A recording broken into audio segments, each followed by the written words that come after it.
I, 32 male, have been married to my wife Kate, 30F, for 4 years, together for 9. Our relationship has been amazing, loving and supportive. We have good communication, hardly ever argue, and our bedroom life has gone from strength to strength over the years.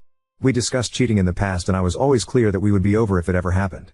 Kate went home to visit her family last weekend, which was fairly normal.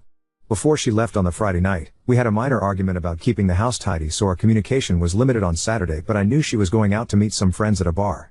I trusted her 100%, so didn't think anything of it. Before I fell asleep, I texted her saying that I hoped she had a nice night. When I woke up on Sunday morning, I had a missed call from Kate at 4 a.m., so I immediately called her to check if she was okay, but no answer. After a few hours I tried again a few times but still no answer. Around an hour later I got a message saying she was fine and was driving back soon. Kate got home late afternoon and looked awful. She had clearly been crying, was not wearing any makeup, unusual for her, and looked like a shell of a person. I knew right away something was wrong, but she wouldn't let me hug her and would barely speak. I sat her down on the couch and made her some tea. I gently encouraged her to tell me what was wrong, and she burst into uncontrollable tears for at least 10 minutes while I was trying to comfort her. She then proceeded to tell me, stopping every few words, that she had slept with someone last night after the bar. At that moment, something in my brain broke. I can't describe it any other way. I immediately got up and jumped in my car and drove off. I went to a park and walked around it for about an hour. Kate was calling my phone constantly and I turned it off. When I got home, I grabbed TW suitcases from the garage and went to our bedroom. I threw some of Kate's clothes and shoes into them and left them by the front door. Kate was lying on the floor in the living room, curled up into a ball sobbing.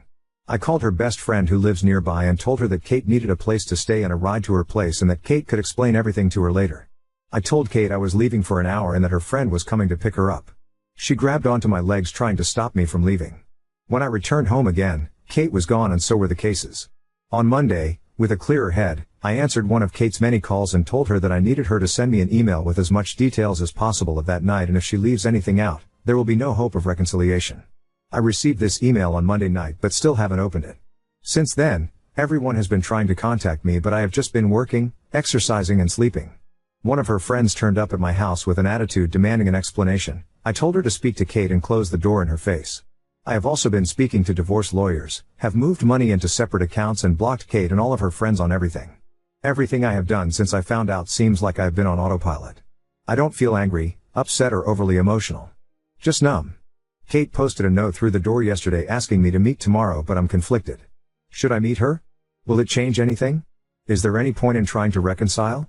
Is it normal to feel like a robot, and how do I snap out of this? Edit, just to add that when I came home the first time, Kate confirmed it was consensual. She was drunk but knew what she was doing. Update 1. Kate came to the house yesterday and when I opened the door she looked terrible. She tried to hug me and started mumbling apologies, but I stopped her and we sat down to talk. I started by telling Kate that I would be recording the audio of the conversation and she agreed. I then asked her to explain what happened and told her that I haven't read the email she sent. Kate said she had been at the bar with 2 friends, I know and like both of them, and told me what she had to drink. I was surprised at how little she drank because it was the same amount we would normally drink when going for dinner, a few glasses of wine and a cocktail. She admitted she was only slightly tipsy. One of her friends, Sarah, has a younger brother Max, 27M, who came to pick them up around midnight. It's a running joke in their group that Max has had major crush on Kate since high school, and I had heard them joke about this. The 4 of them went to get some food and Max then dropped each one off until it was just him and Kate. Kate said she didn't want him to drive the 20 minutes to her parents' place after working all day, so would just order an Uber from his apartment. She went into his apartment to order the Uber but couldn't get one. Max suggested she should crash in his bed and he would take the sofa, he would then drop her off in the morning. Kate refused and continued to try to find an Uber. They were sitting on Max's bed and he kissed her. She kissed him back and they ended up having sex. After that she broke down crying from guilt and Max took her home.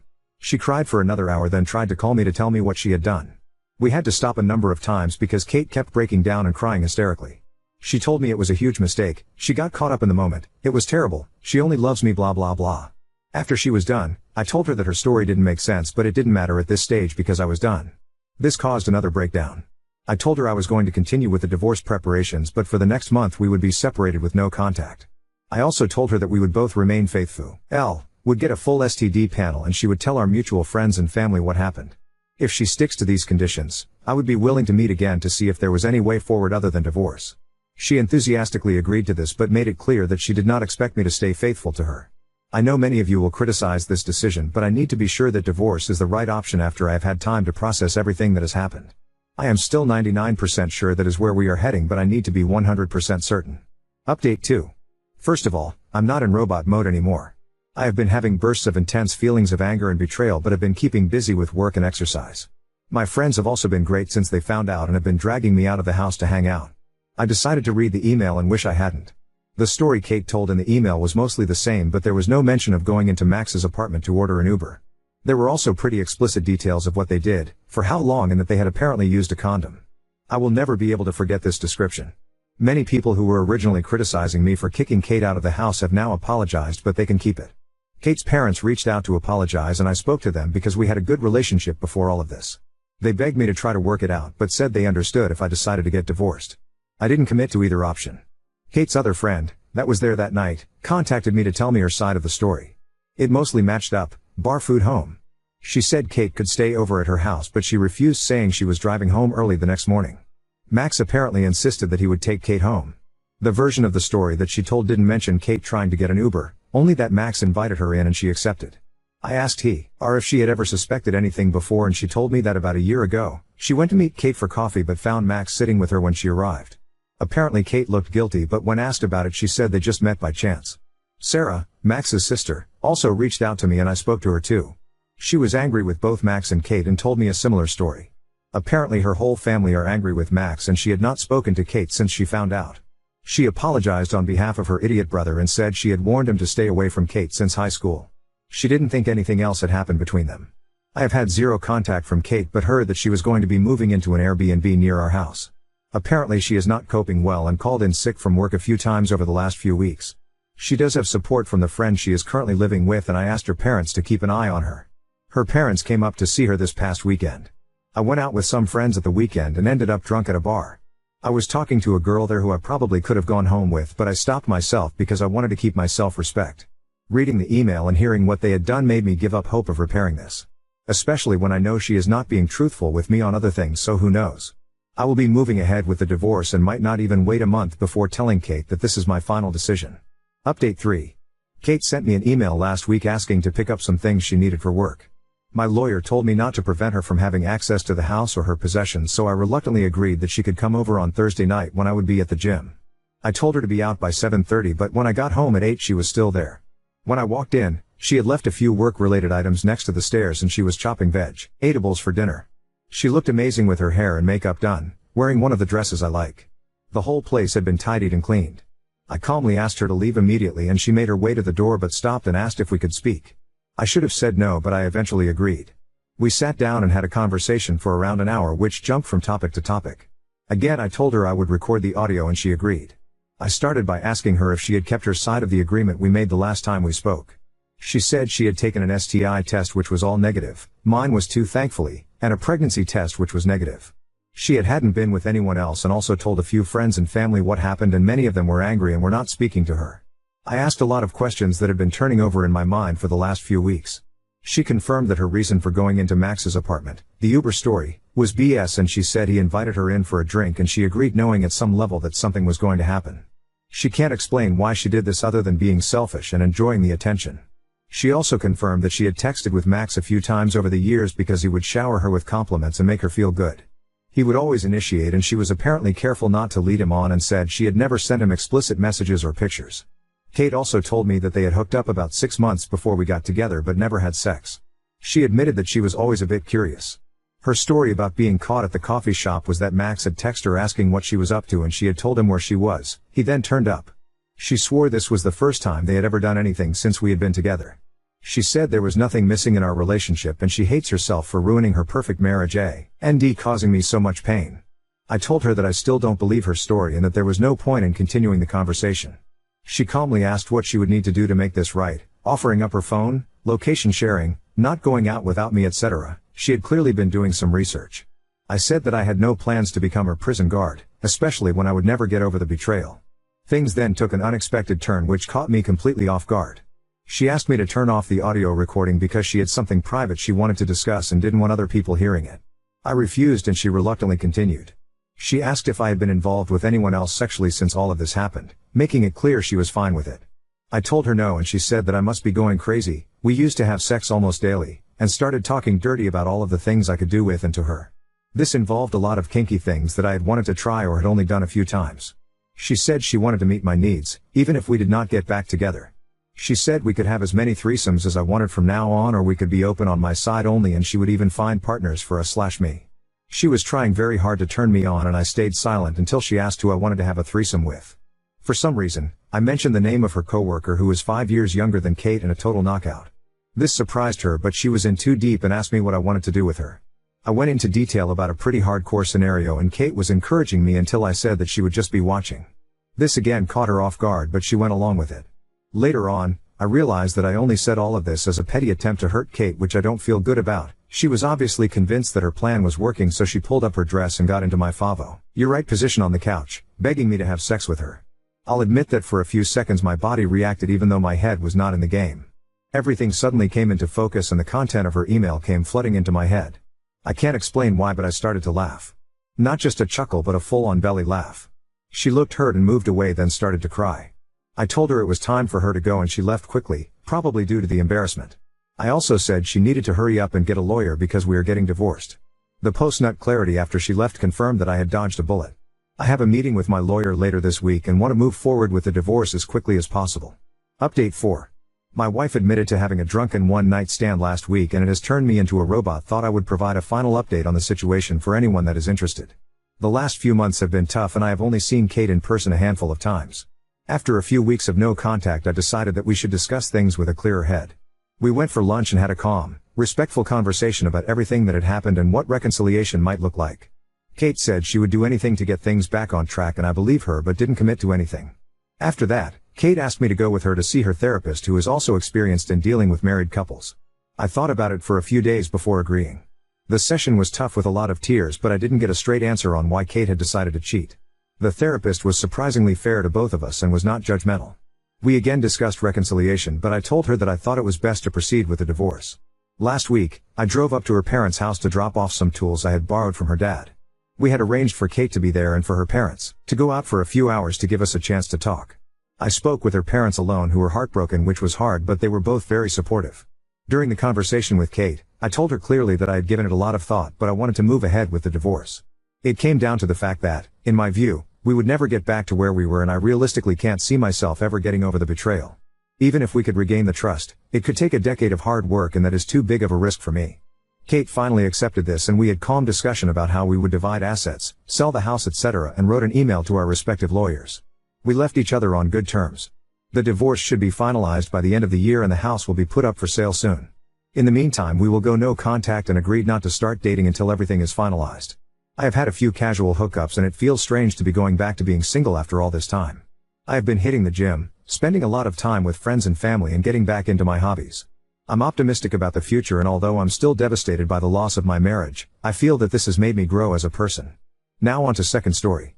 Husband refuses to believe I'm not pregnant despite negative tests. His obsession is getting scary, and I'm seeking help. This situation has gotten worrying, and I don't know what to do with it. Since about a week, my husband became convinced I'm pregnant. I have no idea why, because I'm not. We haven't even started trying, though we do have plans in the future. We were just making conversation, and yeah, I did mention feeling tired. But that's all. A few hours later, he just came in so excited. I told him I'm not, but he won't let it go. He has made remarks about how happy he is, what a wonderful mother I'll be, what our baby will be like. Not all the time, but it has come up multiple times a day. I told him I'm not. I even took a test, because even I started wondering, and it was undoubtedly negative.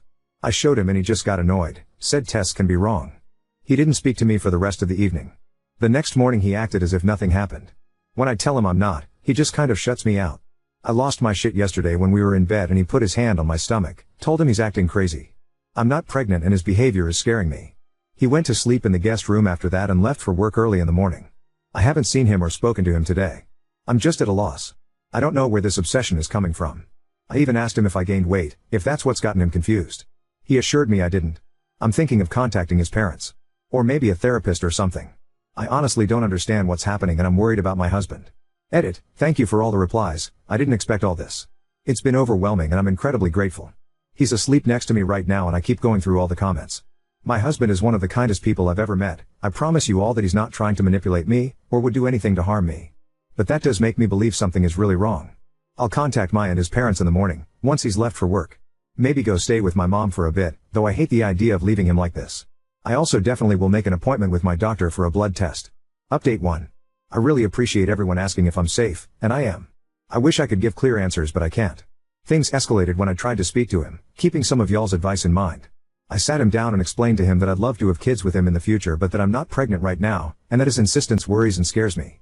I told him we could go to the doctor, or together if that would put his mind at ease, or I could take another test in front of him.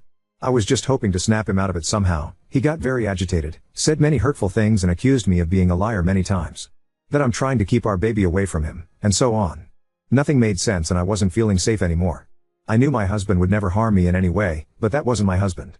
Things got worse. He did hurt me but nothing permanent or even emergency care worthy. I also know that if he was in his right mind, he never would have done anything like this.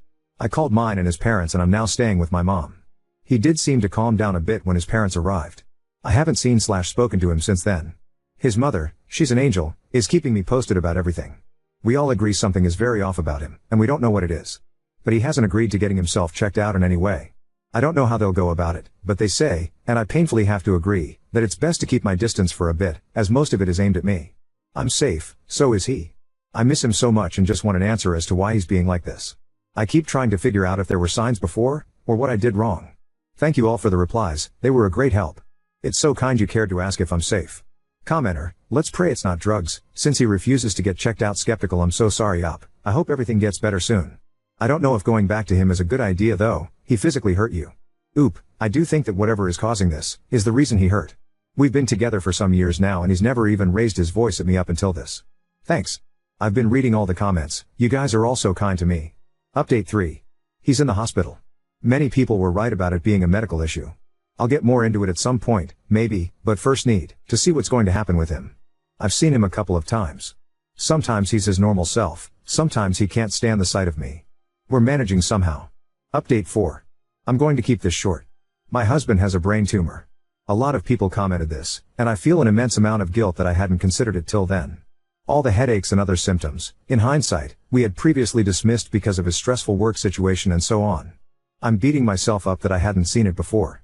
A wonderful team of neurosurgeons, oncologists and other physicians is figuring out the best approach here, if there is one. We'll hear more in the next days. I've spent more time with my husband. Some moments he's his amazing self, others he's filled with anger. It's difficult, but we're managing.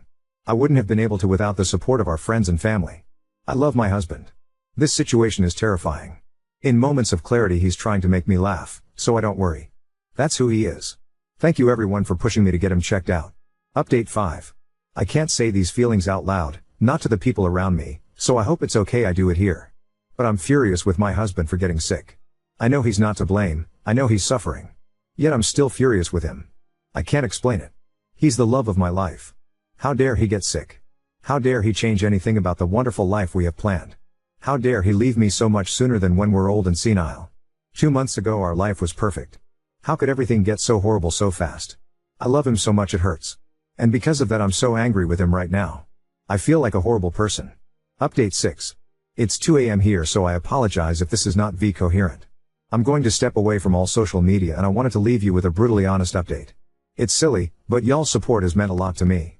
Don't get me wrong, I have wonderful family and friends. But in a way I have to comfort them too, and I can't deal with it right now. My husband is dying. In the 5 weeks since his diagnosis, he's gotten worse quickly. Today the decision has been made not to continue treatment, or even properly start it. He's not strong enough. He has a month, maybe. If we're lucky. I'm furious at the world right now. And I'm furious at him. Which makes me an enormous bitch, cause what kind of person is angry at their husband for being ill? I love him so much, and I hate him for it. I'm sorry this isn't a better update. Wish you all the best.